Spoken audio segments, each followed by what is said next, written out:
you wanna bet that I can get you back inside your head before the summer ends and spread a little love. Just for a little fun, I'll make you come back to me before the rise of every sun. Baby, it's meant to be, I know you got a man, but he don't understand. You're gonna be a heartbreaker, you're such a love taker. So just suck me in and you can toss me like a cigarette, 'cause I just wanna be a bad habit, yeah.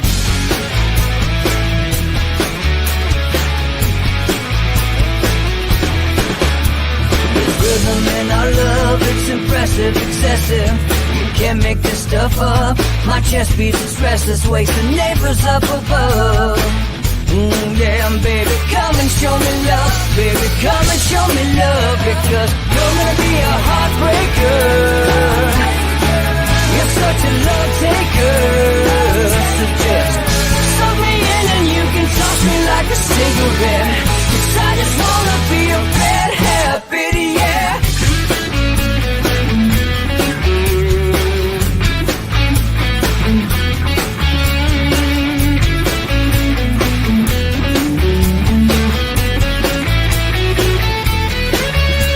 We can get on a plane and take a one-way ride, steal us away to find a place we can hide. It wouldn't take much to disappear for a night, just to give into the need and leave it all behind. 'Cause I know that you know that I know that you want me. You told me, now show me, come blow me away. 'Cause I know that you know that I know that you want me. You told me, now show me, come blow me away. You're gonna be a heartbreaker, you're such a love taker. So just suck me in and you can toss me like a cigarette, 'cause I just wanna be a bad habit, yeah. You're gonna be a heartbreaker, you're such a love taker. So just suck me in and you can toss me like a cigarette, 'cause I just wanna be a bad habit, yeah. Suck me in and you can toss me like a cigarette, 'cause I just wanna be a bad habit, yeah.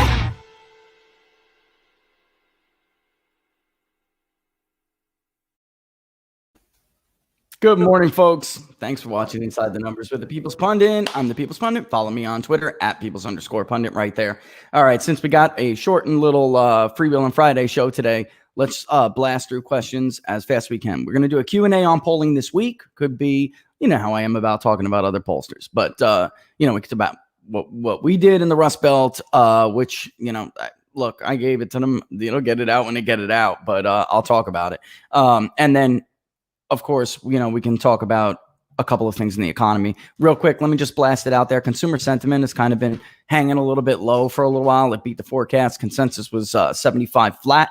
Came in at, I believe, 78.9, if I'm not mistaken. So that's good. That's nice to see. And then also, by the way, this thing about the expectations questions, I really want to talk about. 2016 was I didn't talk about Trump's town hall, so we're not going to do too much of Biden's. Look, folks, we can get into that in a minute. But 2016 was the outlier, if you want to call it, the exception to the rule when it comes to the voter expectation question. And what do I mean by that? All right, so how we asked the question, over here at Big Data Poll, we tailored it to match what Gallup has done for many, many, many, many years. All right, so the question simple, and that's why, because there are a lot of ways, you ask about the neighbor question, how do you think your state's going to vote?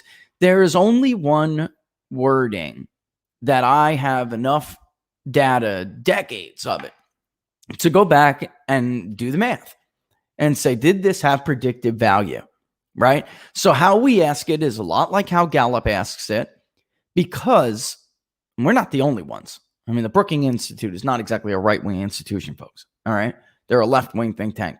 All right. I mean, they did the math very similar to what we found.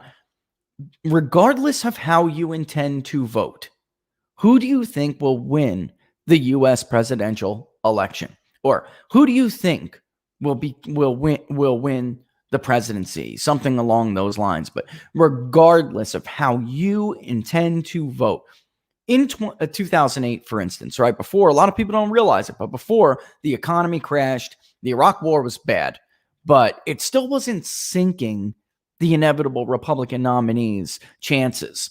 The war alone didn't do it. The economic calamity really did it. That's what really moved the election to Democrats.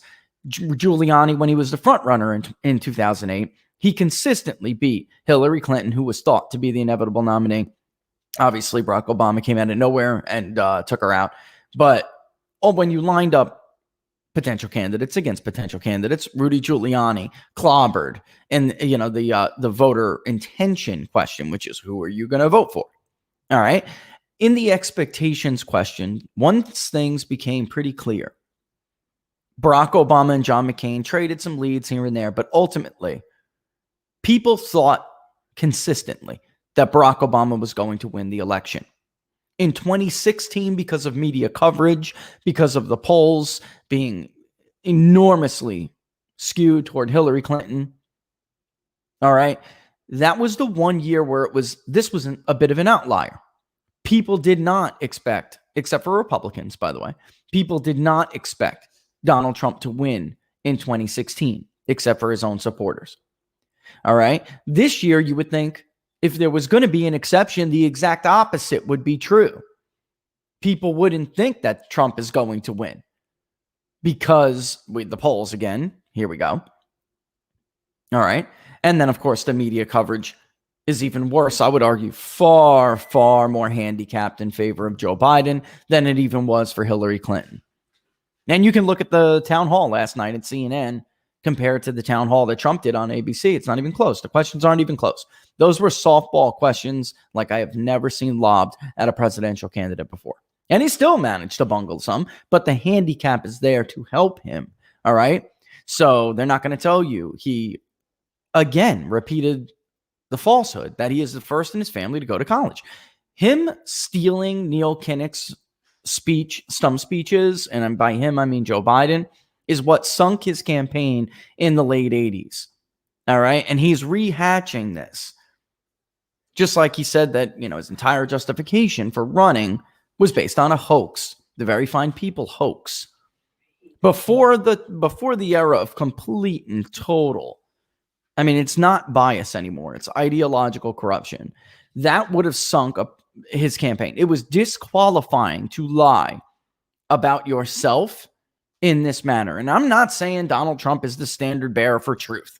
That's not my point. So the two wrongs make a right thing is really something from Trump haters these days. The bottom line is Donald Trump will tell these peripheral falsehoods, right? Like about mail-in ballot fraud and stuff. He'll get these details wrong, but the overarching thing could be correct. Sometimes he just flat out says things that aren't true. That's absolutely true. But Joe Biden, the things that he chooses to lie about would be disqualifying. Like telling the country that your opponent is responsible for every single coronavirus death. He did that last night, folks. No, that was cool. He did that last night. Lord, so that was well. I mean, he's responsible certainly for the nursing home deaths in that state. That would have been disqualifying. So you would think with all of this handicap, this giant hand, this very heavy assist, that people would not expect Donald Trump to win this election. In our national polling for the Epoch Times national poll, Biden was up by 4, but Joe Biden still led by 4. But Donald Trump led by 4 on the question of, regardless of how you intend to vote, who do you think will win the presidential election? Something in me is digging at me on this because this shouldn't be the case. In the Rust Belt poll, it doesn't matter. The registered voter pool, which is something I want to talk about again. The media in 2016, they did this to me too. The media university polls, they found little difference between registered voters and likely voters. And then in some cases, they even found likely voters more favorable to Hillary Clinton. We're starting to see this again in some of the university and the media polls. The Marist poll in Florida was tied at 48 among likely voters, but among registered voters, Donald Trump had a 1-point edge in Florida. This is the complete opposite of what we are finding. I'm just going to tell you, in the Rust Belt poll, Biden has Not a nice lead, but a decent lead. I'd like it if I was the candidate. He has a decent lead with registered voters. The difference between the likely voter and the registered voter model is almost 6 points. It's almost 6 points. And digging into it, where does it come from?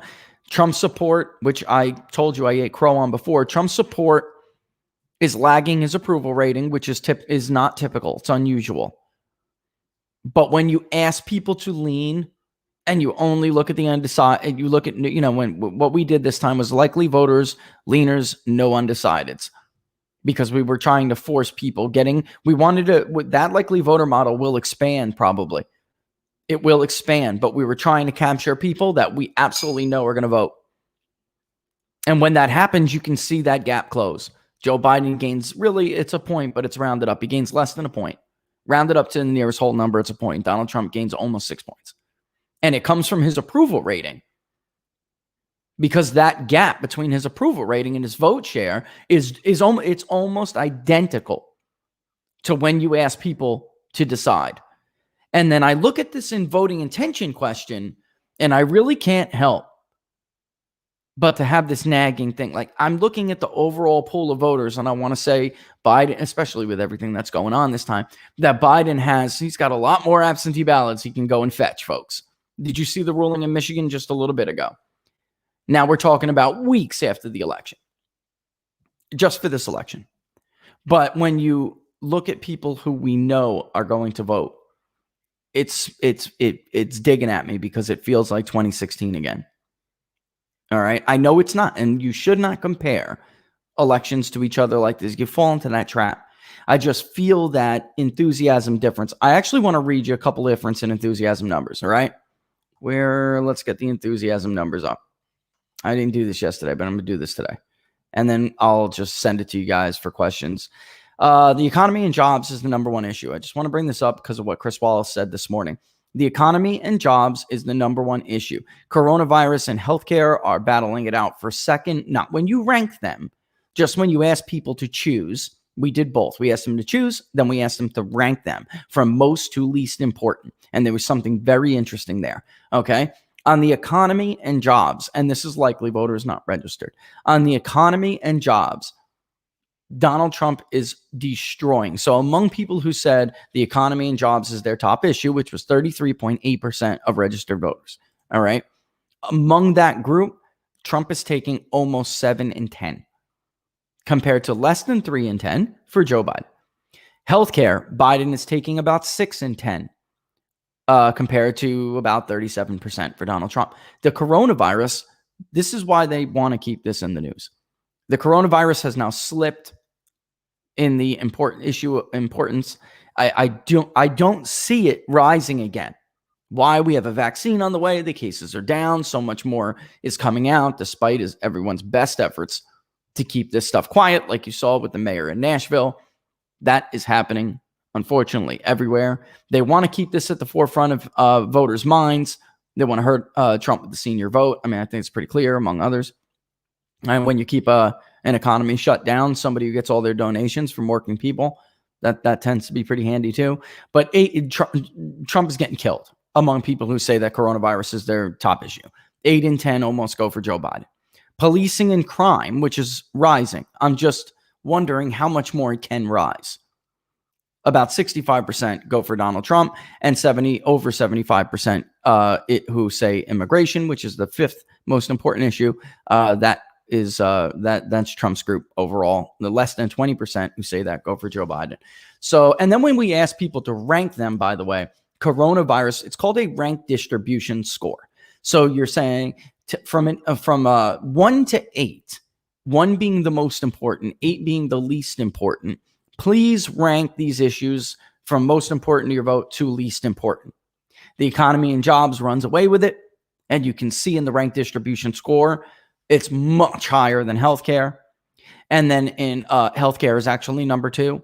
Then coronavirus is number 3, with police and crime running right up to it. All right. So why does this matter? Because this rank distribution scores can give you the two things that the regular question cannot. It can point out trends that the regular question cannot, and it can show you an intensity level for that issue that the regular question cannot.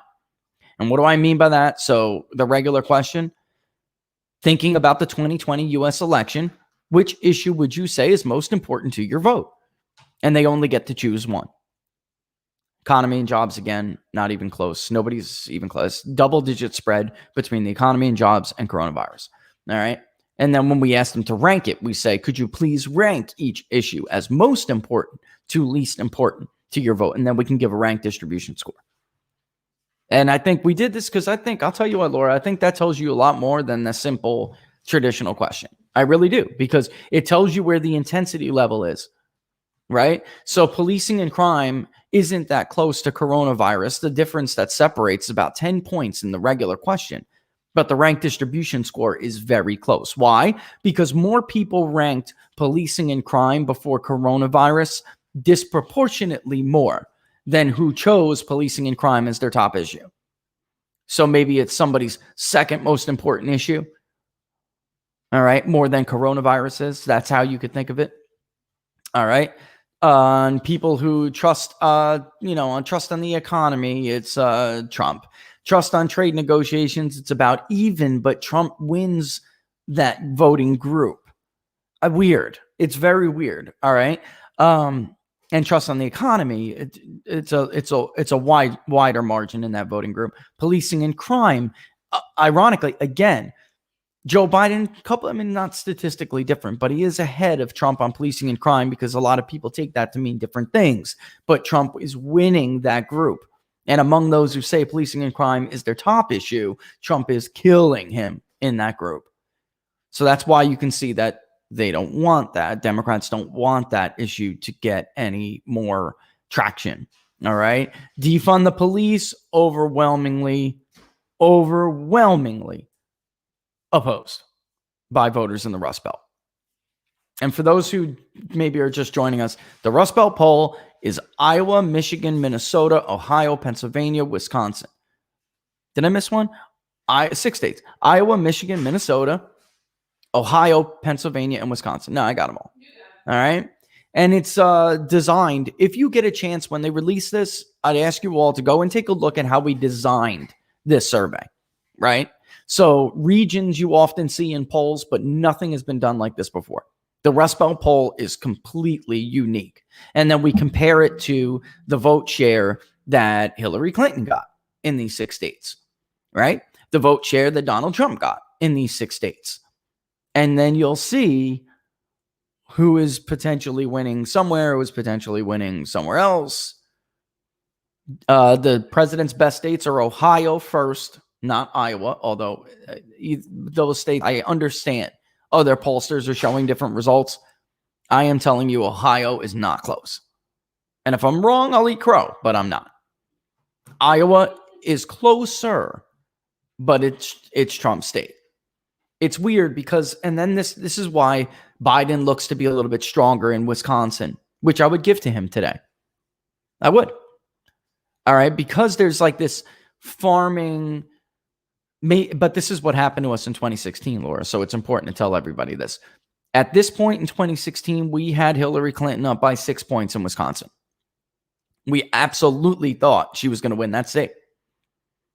It was not until the final 2 weeks that it really became clear that Trump was surging. And why that is, there are these voters that decide very late, and they're highly persuadable.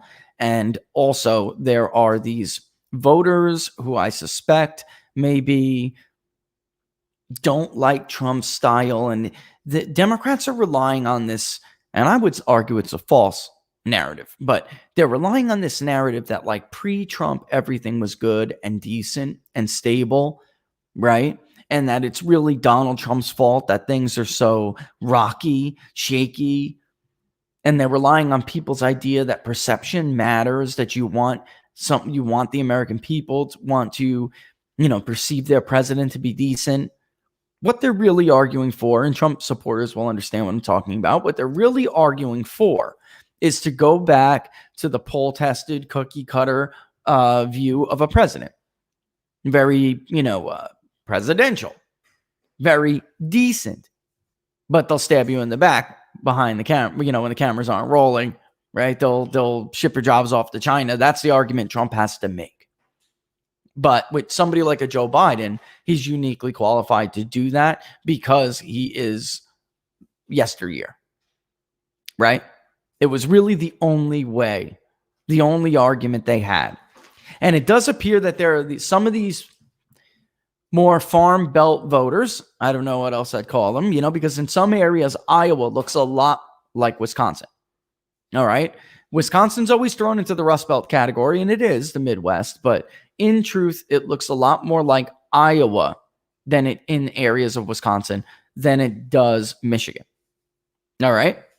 In Macomb County, Trump has a solid lead. Michigan is a lot closer than I thought it was going to be.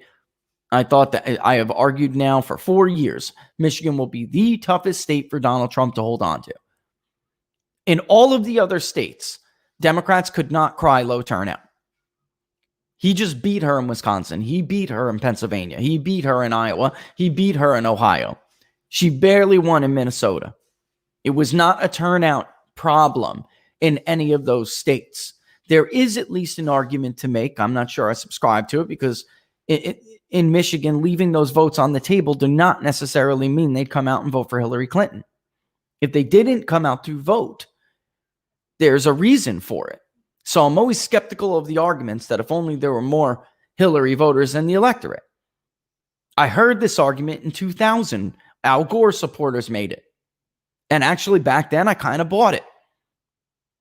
Until 2004 rolled around, Democrats got 3.5 more million voters in the areas they wanted to get them. The problem is they voted for George Bush. Lots of Democrats voted for George Bush. The crossover vote for Donald Trump in northern Minnesota is huge. It's huge. So Minnesota may be a little bit inflated for Biden.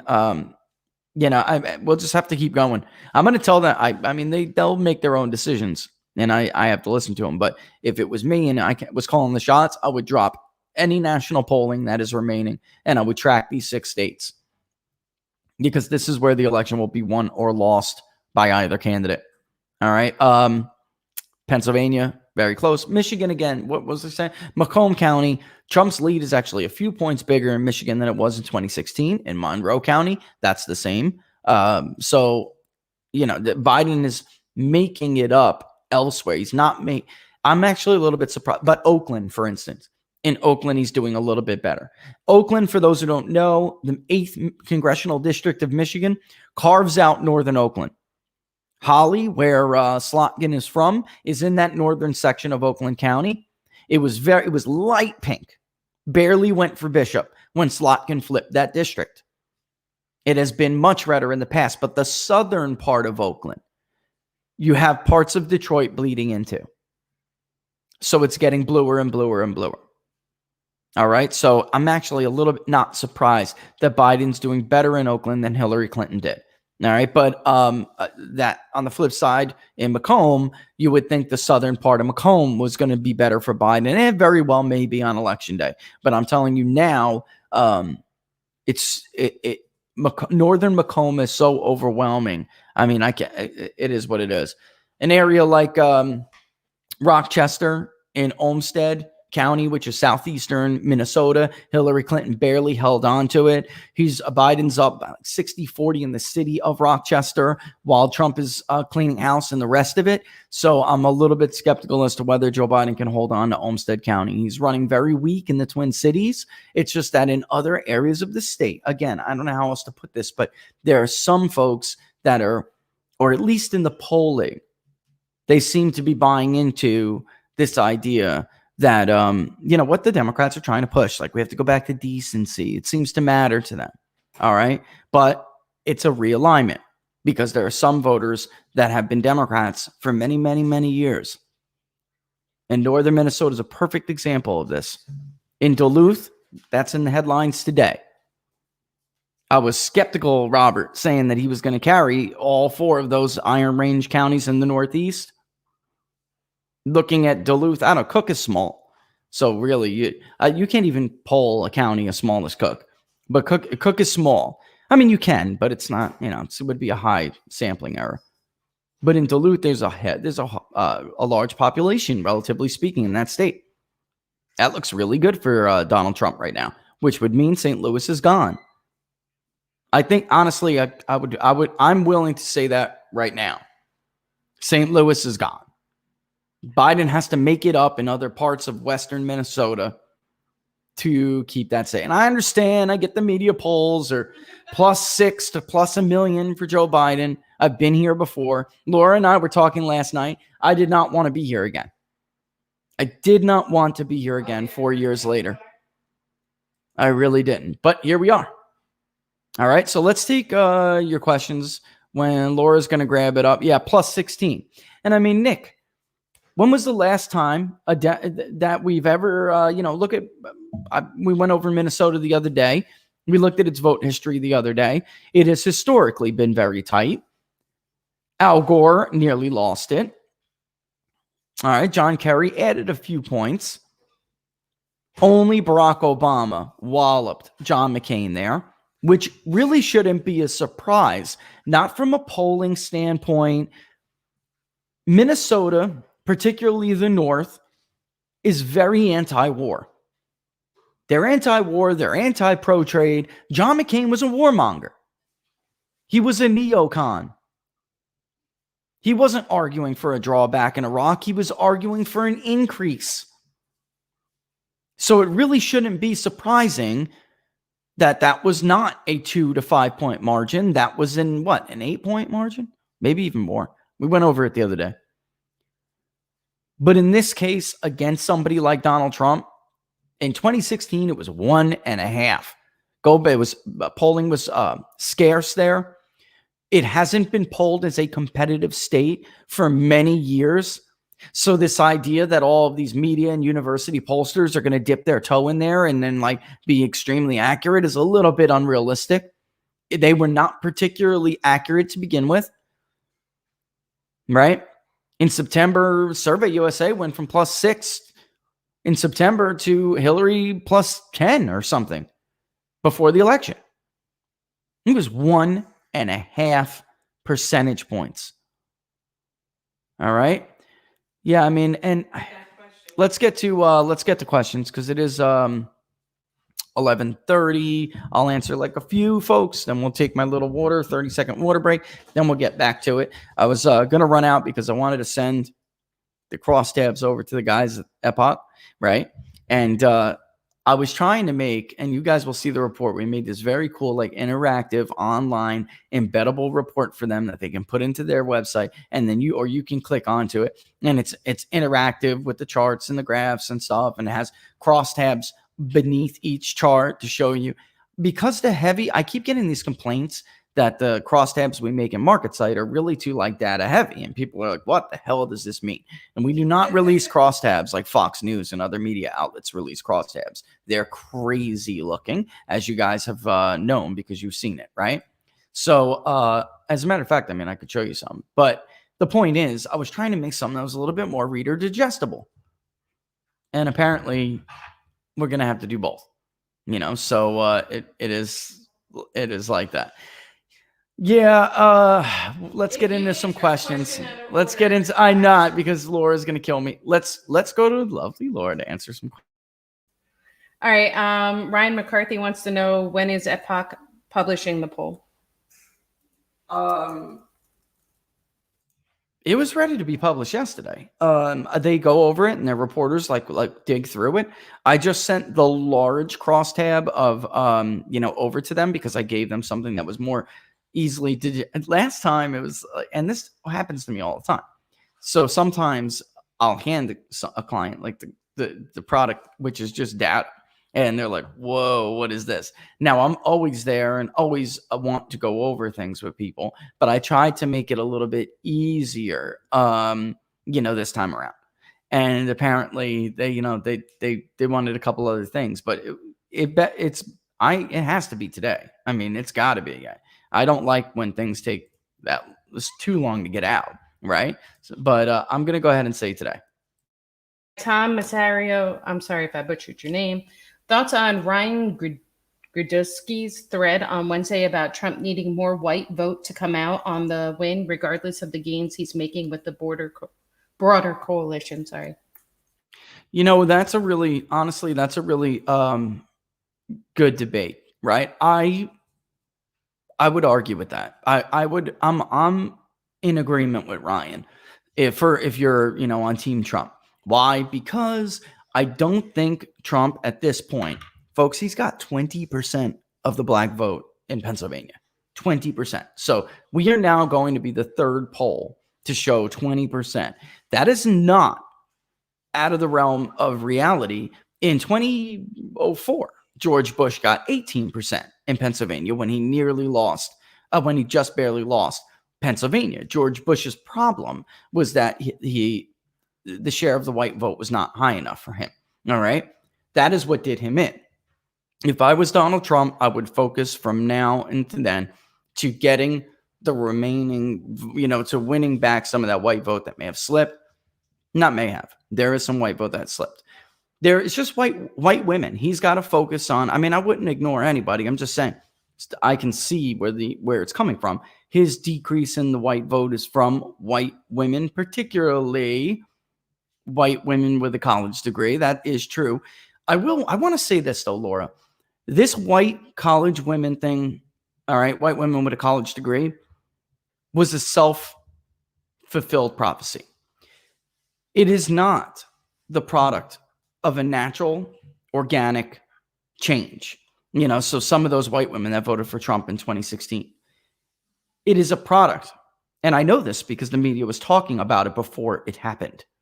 It is a product of what we really should refer to as a massive cognitive bias campaign.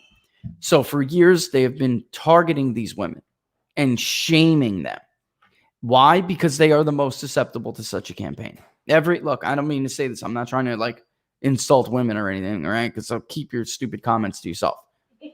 It is proven these women are more susceptible to this kind of shame campaigning. And it was not there before they started to talk about it. Okay? It happened over time because of that campaign. So I would focus more on getting them back. They're extremely concerned about safety. Extremely. And that is the way to go at them. I would just, if I was giving advice to the president or if I was giving advice to Joe Biden, I'd say you can't hang on to the coronavirus issue forever. You can't, because it's fading. And if I was giving advice to Trump, I would say that he needs to tweak that message a little bit. It's not just the strict law and order way that he's talking about. It's not. Yeah, it is true. And I would say this to wrap up this question with Ryan. It is not really about race for Trump. And I know that's contrary to the media narrative, but his appeal in the beginning of this journey in the Trump era was attitudinal. It was not ideological.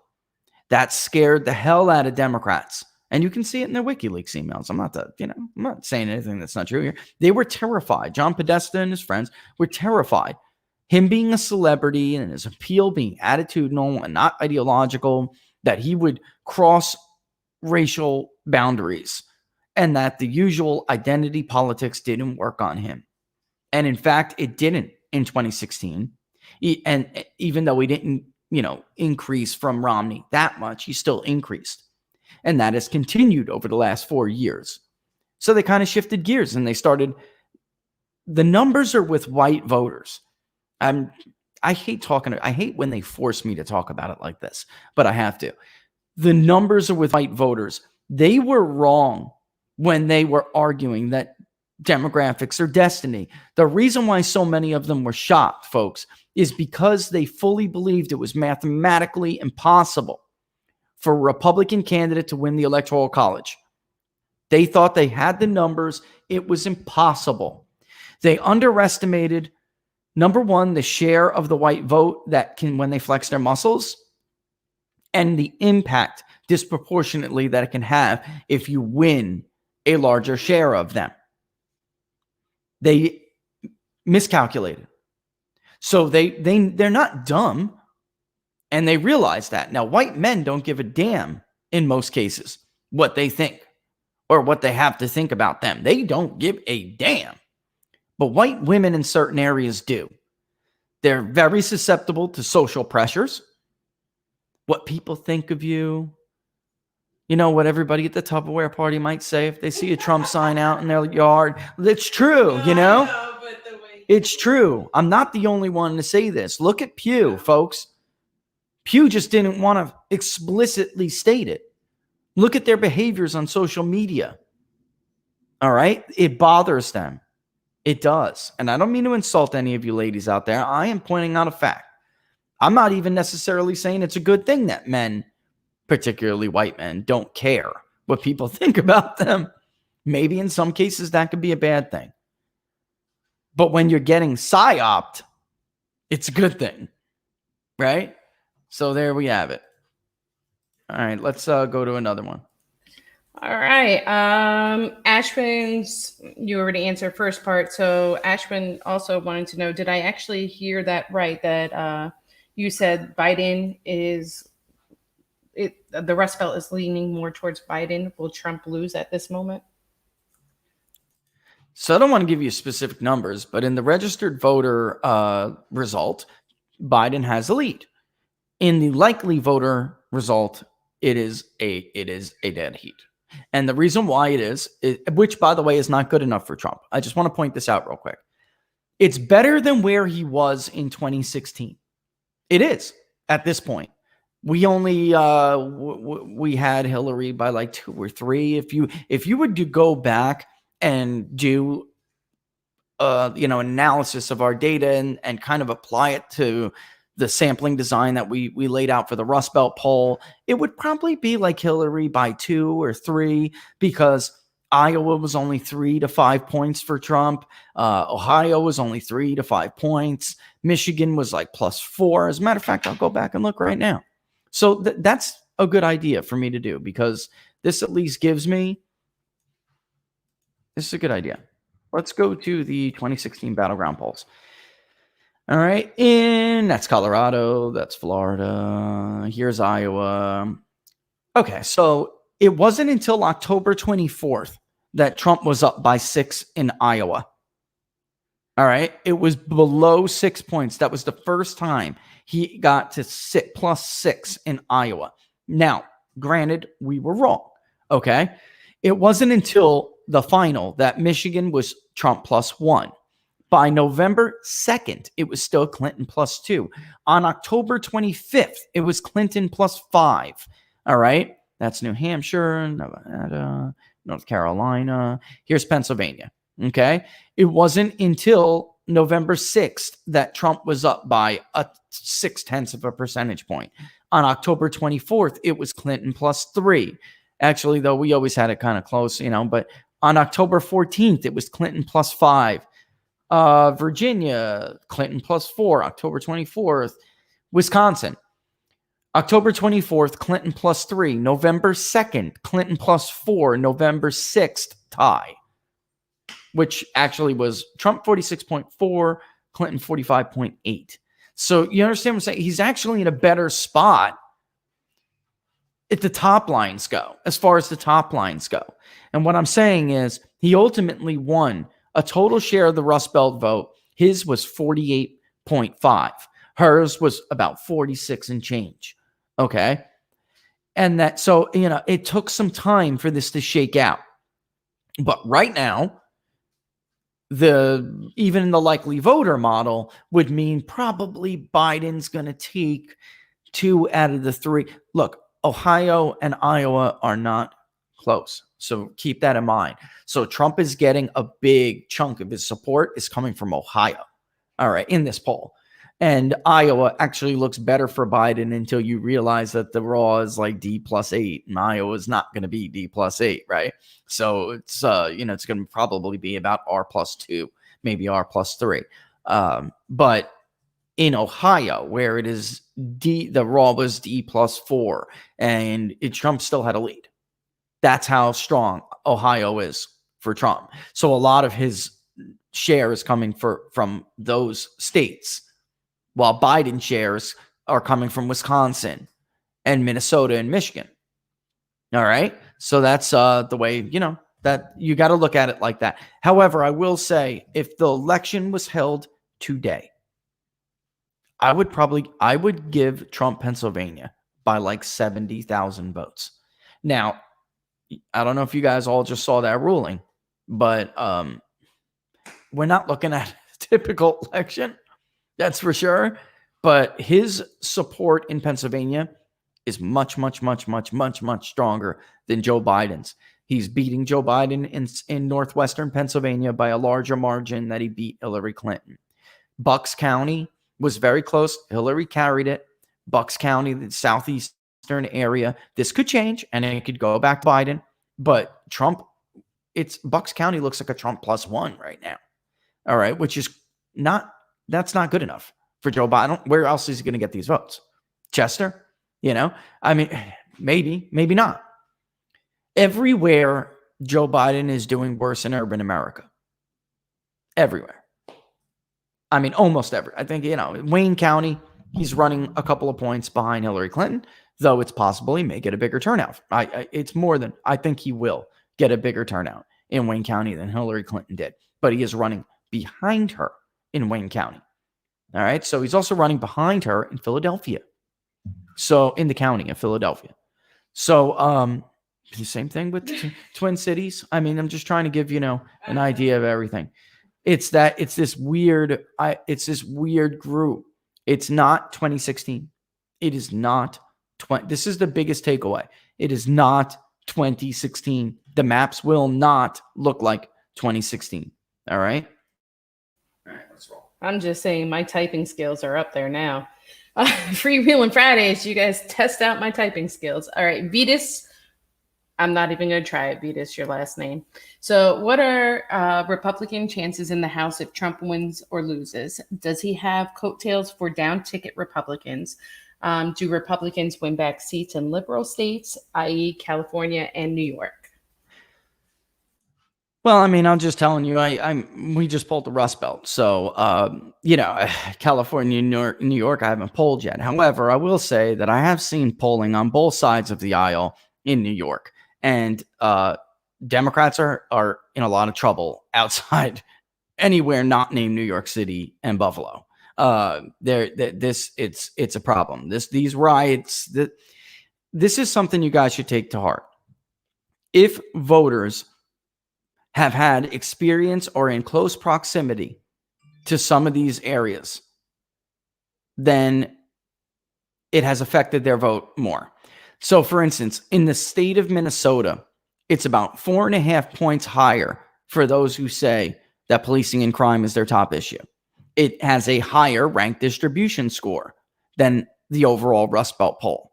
So, if you have been impacted by these riots, then your vote is definitely going to be impacted by that. All right. So I can't really speak, for what's going on in California. I mean, if California 25 is any indication, which it may not be, there are several seats that are more Republican than California 25, which Mike Garcia flipped by a large margin, 10 points. So, I mean, we'll just have to see. What I can tell you is in the Rust Belt, interesting, jumped right out at me, is kind of similar to 2016 in the registered voter sample. It appears that the Republican in the generic ballot, Republicans are outperforming Trump's vote share. But then when you go to the likely voter model, Trump is outperforming Republicans in the generic ballot.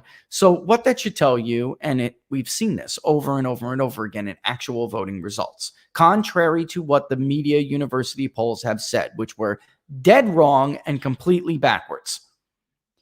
Trump gets less from the traditional Republican coalition than Republican candidates in the House and Senate get from his new coalition.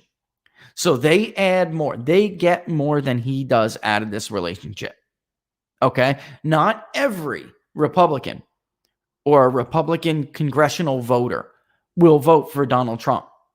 But almost all of Trump's voters will support them because They're giving, or Trump's partisan voters, I will say. His partisan voters will support them because they want him to have a friendly Congress. But the flip side of that is Donald Trump wins more. He wins Democratic voters and he wins independent voters that Republicans could never win, such as Duluth in Minnesota. Those voters will vote for Donald Trump over Joe Biden, and then they will vote for the Democratic candidate down ballot. That's going to happen. I'm just telling you, that's going to happen. And let me give you a little bit of what is the difference here? I wrote that in my text. I always give like a summary of findings. So like, here's the results, here's your crosstabs, here's your report, and then here's a PDF that tells you what I think, and here are some, potential headlines, what I think are headlines, what you should care about, and then they do what they do with it. But the enthusiasm gap, by the way, I want to just talk about that real quick. But where is it? There was economy and jobs. All right. So Democrats have a lead on the generic ballot in this area. It's in the registered voter model. It is bigger than it is in the likely voter model, which is not that big once you do that. But Trump underperforms compared to Republican candidates among registered voters, while he overperforms among likely voters. So we saw, as was the case in 2016, polling at a glance seemed to suggest the president will underperform Republican candidates running in Rust Belt districts for the U.S. House of Representatives. The GOP benefits more from their nominee's unorthodox working class message than he does from the traditional Republican coalition. A closer look among likely voters indicates the actual vote may prove history is repeating itself. On net, the president runs about 2 points ahead of Republican candidates in the likely voter model. Okay, so that is because they don't get 20% of the black vote in Pennsylvania. All right. They don't get 13% of the Democratic vote statewide in Pennsylvania. That's not, or in their respective area. They don't do that. What they do is get independents that Trump is not going to get. They'll lose independents that Trump is going to get. It's crazy. I mean, it's much more complicated than what the media tries to sell it. I mean, narratives are easier to sell when they're simple, but there is nothing simple about what we found in this poll. Nothing. I mean, it's just not. All right, so let's roll on. But that was a great question. It was a great question. All right, Jairus Lee Jackson, love you, Rich. You have replaced Fox News as morning show for me. No regrets. In regards to Wisconsin, do you still think it's in play for Trump? Yeah, I mean, I do. It's a battleground state. Even if our margin of error in the likely voter, or not margin of error, oh my God, they just did it to me. Our sampling error, this is the correct terminology, is 2.6 in the likely voter, which is because we have bigger samples. All right. So we have smaller sampling errors. So it is still, it is still a battleground state. It's just that, and by the way, again, what are we at now? September 16th, 18th. Sorry. We're at September 18th. In our polling in September 18th, this was a Clinton +6 state. It was. So it was not, and that is not because voters raced at the last minute. It's because Wisconsin has a large persuadable voting group, and they don't decide until later. Again, important to remember, all of these states tighten significantly when you only are including likely voters with no undecideds with leaners, right? I mean, that's it. I mean, that is across the board. All right. And as far as Fox News goes, they have become such a joke. They had Donna Brazile on this morning to talk about the first presidential debate, a woman who was fired from CNN for leaking debate questions to Hillary Clinton. That's a pretty good indication, folks, that giving debate questions ahead of time to the Democratic candidate is no longer frowned upon in 2020. I would say, I mean, look, if you don't like to be accused of stuff like that, don't act like this. I mean, she's the worst person, Laura, the worst possible person to have on to discuss anything about debates. They're shame. They have no shame. Because they attacked her when she was I know. When she was on CNN, they attacked CNN and her. They are completely hypocritical. when they were, how could you employ somebody who would betray the trust of the news organization like that? Right? True story. Unbelievable. All right, more questions. That partisan makeup of the electorate was a great question. That's great, but that's all right. Let's go. That person can wait in line. Okay. All right. So from Periscope, we have a bunch of questions as well. KGB wants to know, is the old adage still true? If you win Ohio, you win the election? Yes or no? Yeah, I mean, that tends to still hold true historically, but nothing in history like that remains the same. I will say it is true for a Republican. They must win Ohio to win the presidency. The Democrats have multiple paths to win the presidency without Ohio. I will just say that typically Ohio has voted with the country. That was not the case in 2018. And for everyone who thinks, I just want to say this because we bringing up Ohio. For everyone who thinks that I am wrong about Ohio, which will be a lot of these people, you were wrong in 2018. In a D+8 national mood, which you want to call a blue wave, but it was not. A wave is both chambers of Congress and state level, seats. In 2018, the country moved to the left, including Iowa, including congressional districts in Iowa.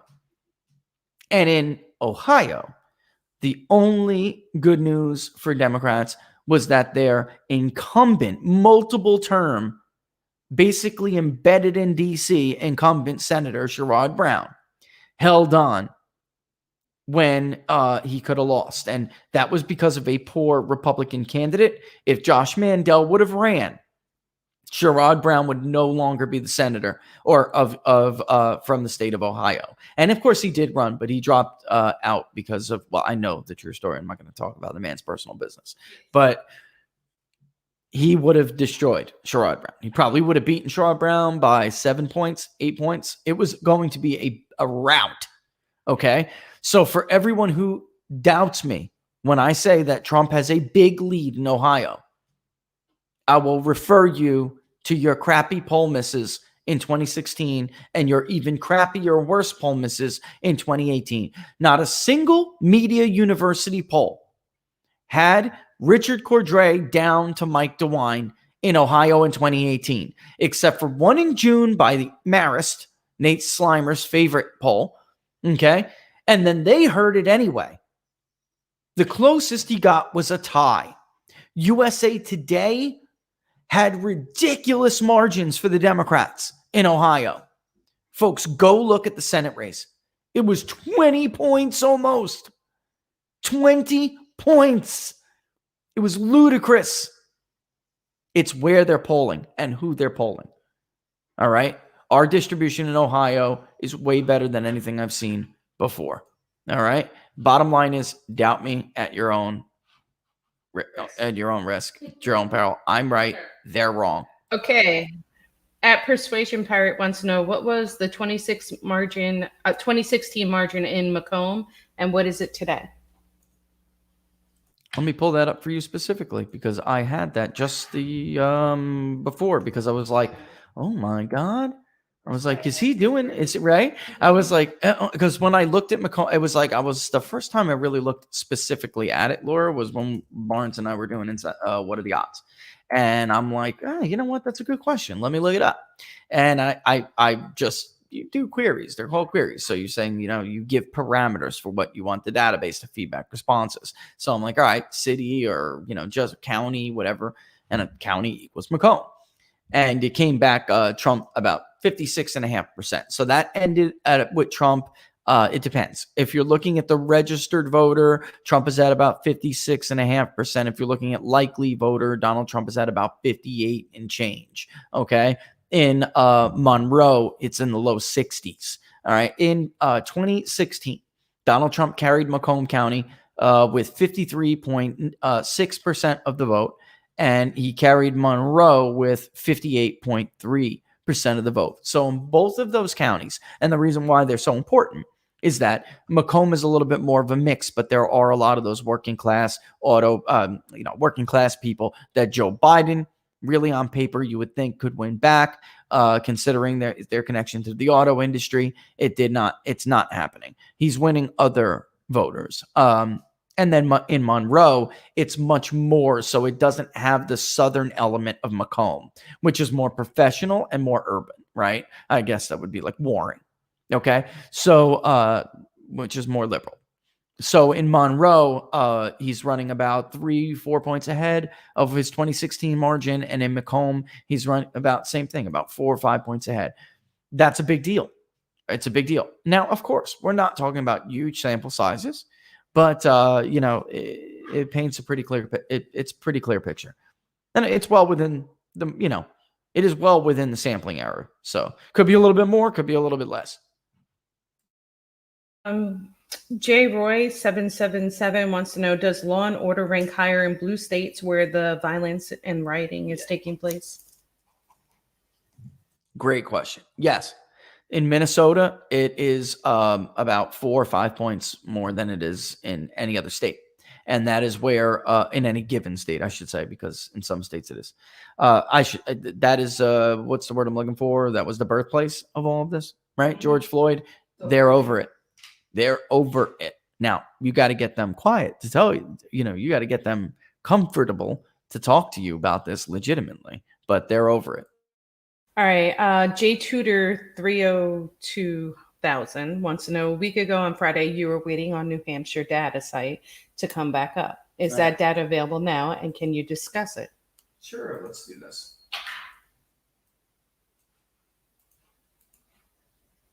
This is what I was going to do, and this is what I was going to do for New Hampshire, and I'll do it briefly, real quick. You know what? It is going to take some. Let me get a quick drink of water, do the 30-second break. I'll pull up the New Hampshire database, and then I'll do it. All right, I'm going to go a couple of minutes over here. All right, I'll be back in 30 seconds, folks. Don't forget, if you haven't, while we're waiting for this really quick 30-second break, which is me drinking the water and doing the database. All right, while we're waiting on that, don't forget to subscribe to People's Pundit Daily on YouTube. Hit that notification bell so that it'll let you know when we're about to go live.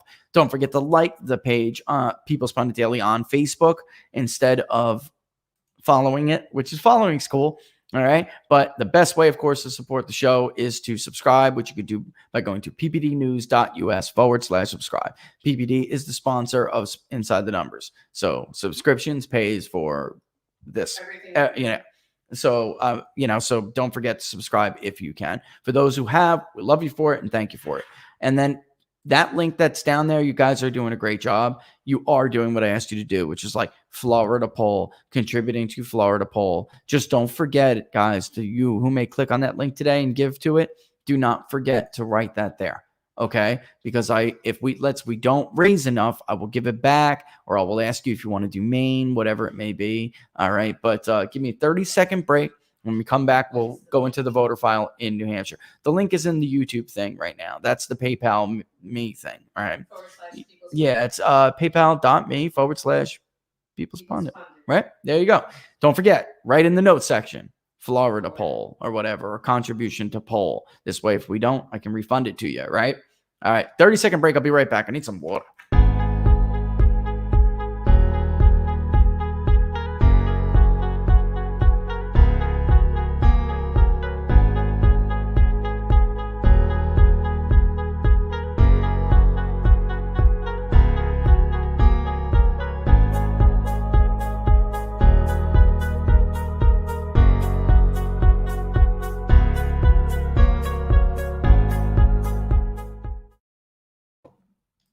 All right, so we're back. I was like, all right, let me pull this up. And it's going to put you out there first, Laura. But, all right, here. Let me just pull you back. There we go. I'm going to pull up the voter file for New Hampshire. And then we're going to look at it. And we're going to discuss where I was talking about geographically speaking. All right. And I'll show you where there is a little bit of a shift. Not a little bit, a lot of bit of a shift. Where I think that Trump could, even if he was to lose the Electoral College, he could still pluck off New Hampshire because this shift is so dramatic. All right. There's a little New Hampshire. Before that, I won't get rid of that until we. All right, a lot of red now. Used to not be that red up there. All right, even though Democrats actually used to do fairly well in the rural areas. All right, and you see a lot of this bleeds into Maine. Let me move this so everyone can see. There we go. A lot of this bleeds over into Maine over here. Obviously, much more liberal in this area on 90. Basically all those towns off 95 until you reach Portland. And when people are polling Maine, I know this. When people are polling Maine, they're polling Portland and Bangor. And they're missing the rest of the state. If you doubt me on that, like you doubt me on Ohio, I would refer you to the most recent 2020 Democratic nomination polls, which showed, and the exit polls and the voter analysis, which had to be updated, both counts, dramatically, because the Democratic nomination contest, they all showed, from the polls to the voter analysis to the exit polls, they all showed that it was mathematically impossible for Joe Biden to carry the state of Maine. Bernie Sanders was going to win it. He won every age group. He won with men. He won with women. He won with every education group. He killed it. Over the night, they were forced to dramatically revise those polls. And if you don't remember, we did election night coverage. I did a brief jump on someone else's show, which I will not discuss right now. All right. And it was not, I told everybody the exit polls. They were not close. Why? They don't poll everyone, folks. These are graduate students and interns trying to get their credits and everything else, right? Whatever it is. They do not have time to go throughout these rural areas in Maine or New Hampshire to decide. And New Hampshire was similarly bad. What happened in New Hampshire? Joe Biden did better Bernie Sanders did worse in rural areas than he did in 2016, and he didn't get his younger voters out. But when you only poll younger voters in metro areas and more populated areas, you overrepresent them in polls. Buttigieg, even Klobuchar, did much better in the rest of the state that media ignores. All right? This is getting tighter. Democrats and Republicans are only separated now by 20,000 votes. Republicans circa 6 years ago actually had more registered voters in New Hampshire, but the nuns, so to speak, all right, were bigger and lean liberal. All right. That had been a trend where independents in New Hampshire, a lot of them coming from parts of Massachusetts that are, running away from Massachusetts, they still vote Democrat when they get there, for whatever reason, their own rational policy choice. But that change, that stopped in 2016. And in 2018, Democrats did do better, but again, not much to convince me that it's not a battleground state. It is a battleground state. Again, this is a perfect example of what I was talking about when I was saying that Trump will win voters that Republicans have no prayer to win. In New Hampshire, anywhere, Coos, right? This is still an area where Democrats do well. But over time, under somebody like Donald Trump, Hillary Clinton struggled to hang on to those Democratic voters over there. She still did, but she struggled. All right? That shift up here has continued. Even in Carroll, it looks like a lot of red here, folks, but in truth, Democrats do pretty well there for that kind of an area, all right? And then, of course, Trump will do better in Merrimack than other Republican candidates. If you are, and I want to pull this, the bottom line is those are white voters who will vote Democrat any other given year, but they hate. This is another group of voters that they hate war. They hate corporatists. Like Hillary Clinton was a corporatist Democrat. Joe Biden, the all whatever giver of credit, taker away of consumer protections for credit card companies. All right. They hate that kind of stuff. And that is why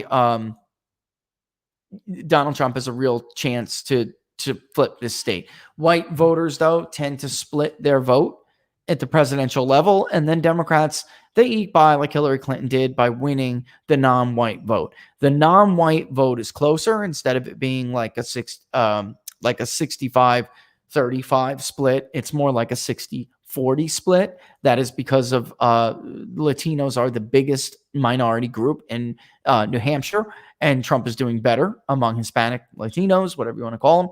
All right. And then among whites with no degree, Trump was doing better in the polling that we did that you're referring to. Trump was doing better than he did in 2016. So instead of like 55%, it was more like 62%, even, which helped to offset some of that fall that he had with whites with college that are college graduates. So he was about 38% as opposed to 41%. All right. So, but the difference is whites with no degrees are a little over 40%. There are a lot of graduates, college graduates in New Hampshire. Here's the thing. The difference between college graduates, meaning whether they're just an undergrad or they have a postgrad, with us anyway, we did not find that Trump was trailing among whites with an undergraduate degree. You have to add postgrads for that to be lopsided as much as it was. So Biden was doing better that with postgrads than Hillary Clinton did, but he was doing significantly worse with whites who have an undergrad degree. And I have to say, in a lot of this polling, because of men, all right, Trump is not doing that bad with college graduates in general. It is when you add the postgrad. If you just a graduate degree, it was like 55-45. That's a little bit better for Trump than it was in 2016. I think he was like 1 point or something. He carried that group by 1 point.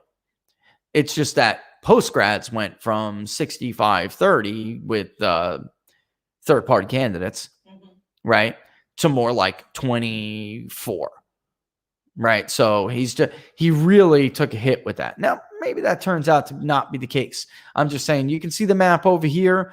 Trump is going to do better in coups than Hillary Clinton kept him from doing in 2016. All right. So actually, let me see if I can get that. So in the North, that's coups, even though the county itself, Trump got 51% of the vote. He's probably going to end up with like 55-60% up there. All right. But he might do worse than he did in Manchester, Nashua. Manchester, he's not that bad in. It's really that Nashua, the other southeastern part of the state, is probably going to be maybe a little uglier for him. Why? Because some of that urban vote that he's doing better with than he did in 2016 is not whites. It's not white people. All right. It's minorities. He's doing better among minorities. So where he got 35%, he's at like 38 and every little bit counts, especially when these are very large population centers. All right. Hopefully that gives some of that. All right, let's go to 12:15, Laura. Okay. Oh, I got to add you back. Well, then I want you to answer questions like you did for the 40 minutes. She's referring to these. Hold on. Go ahead. Tell Why her. is mine not? No, I just heard Okay. you. She is referring to these radio shows that I've been doing, like drive time, happy hour radio shows, like actual FM radio, and they're quick. And so every time when I get off, she's like, "How come you can't answer questions like that on Inside the Numbers? Why can't you be quick?" Because the point of the show is to be more thorough, right? Isn't it? I don't know. What do you guys think? Quicker answers or more thorough answers? What do you think? Answers. Let's ask the audience. It's just that you really are very limited. Maybe it's a 10-minute spot, and then you start to hear the commercial rolling in the music. I need commercial rolling music. Maybe. Anyway, I digress. Simple Sandman, what kind of numbers are coming out of Illinois in regards to President Trump? We didn't poll Illinois in the Rust Belt poll because it's not competitive. So Illinois is a tough state to crack if you lose some of your white vote share, unless you do, like, I don't know how long you've been listening to me or following what I've written, but I have long said that if Republicans made significant gains, not unrealistic, but significant gains, you could put Illinois in play. You could, because like Bruce Rauner did, and we called it the Rauner effect. if you can take that much of the minority vote, then you will keep yourself from getting completely slaughtered in Chicago, which is what happens. And then Republicans always win downstate, right? This is like this give and take that's happening. You have to hold the white vote like Ronner did. You can't lose the white vote.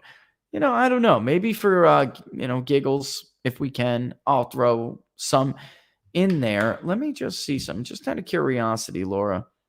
There was some that I removed. You remember this? There was some, what I'm talking about here, folks, is that there were some that I removed in, well, hold on. He wants to know. I don't know how big it is. I'll find out right now. But there were some responses. It happens. They're not where you want them to come from. And I removed them just out of curiosity. Whoops, that one's the wrong one. Just out of curiosity, let's see. I got to do the create advanced filter by region because they're still in the database, even though I removed them from the actual poll. Let's add Illinois and see if there's anything there. So, yeah. So, I mean, this is nothing. I removed it. But, yeah, he's getting killed. I mean, Oh, they're all from Chicago. They're all from Chicago. And it is 68-32. All right. I don't know if that helps you at all. I just thought it'd be a fun little exercise to play. They're all from every single one that I removed. They're all from Chicago. And in the likely voter, no undecideds, it is 68-32. In the broader registered voter, Biden actually is only at 59.5. But I know he'll do better than that. But that is a great example, though, of what I'm talking about. Just keep that. I thought that'd be neat. You may like that. But I mean, obviously, I need to hold the state. Yeah, I got you. All right. So, Jason Ben, a number of states that are competitive had record libertarian support. Do we assume those go back to normal levels and those votes mostly return to Trump?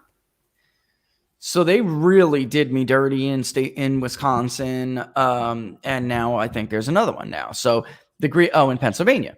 So the Green Party must be removed from the ballot, which is crazy. I mean, at this point in the game, that's crazy. But the point is to have Joe Jorgensen still filter off some votes from Trump, but not the Green Party candidate, Howie Hawkins, to filter off votes from Biden. Unprecedented things I've seen this cycle, Laura, to defeat this guy. Unprecedented. He's the world against him. Unprecedented things. I will say this. I was talking to Barnes. We were looking at the results, and I was talking to Barnes, and the level for Joe Jorgensen is significantly smaller than Gary Johnson.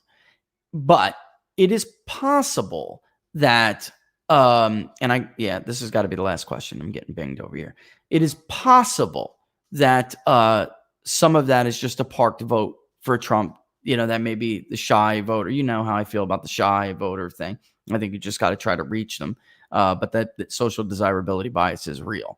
But either way, Jorgensen is at, and I'll give you guys this, Jorgensen is at, she's at like nothing. Where the entire someone else is 4%, guys. And then in the likely voters, the entire someone else is 2.7. I did parse that out.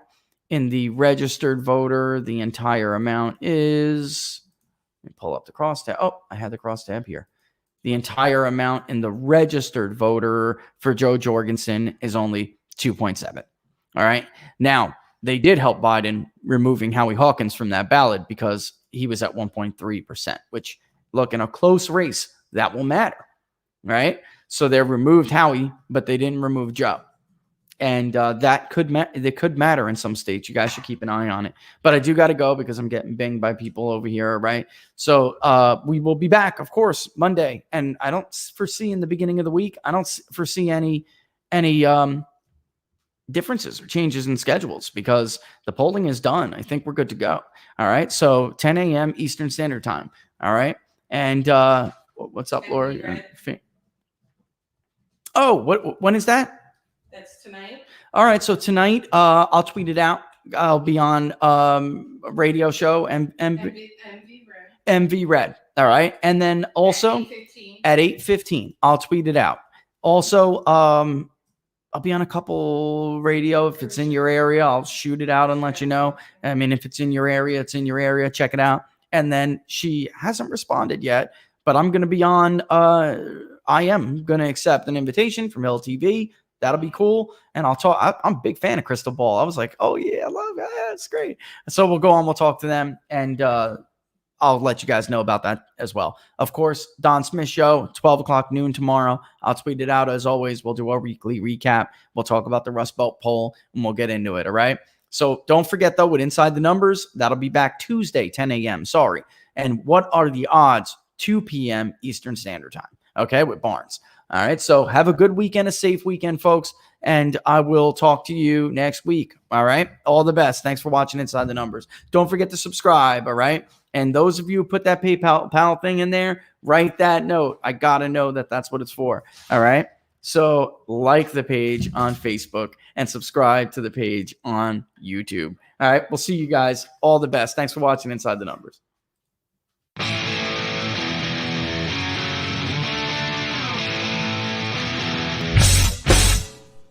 How much you wanna bet that I can get you back inside your head before the summer ends and spread a little love. Just for a little fun, I'll make you come back to me before the rise of every sun. Baby, it's meant to be. I know you got a man, but he don't understand. You're gonna be a heartbreaker. You're such a love taker. So just suck me in and you can toss me like a cigarette. 'Cause I just wanna be a bad habit, yeah.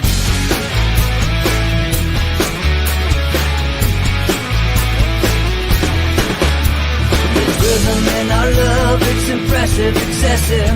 You can't make this stuff up. My chest beats, it's restless, wakes the neighbors up above.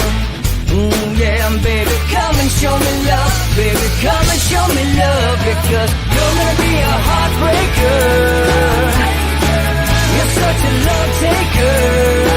So just suck me in and you can toss me like a cigarette. 'Cause I just wanna be a bad habit, yeah.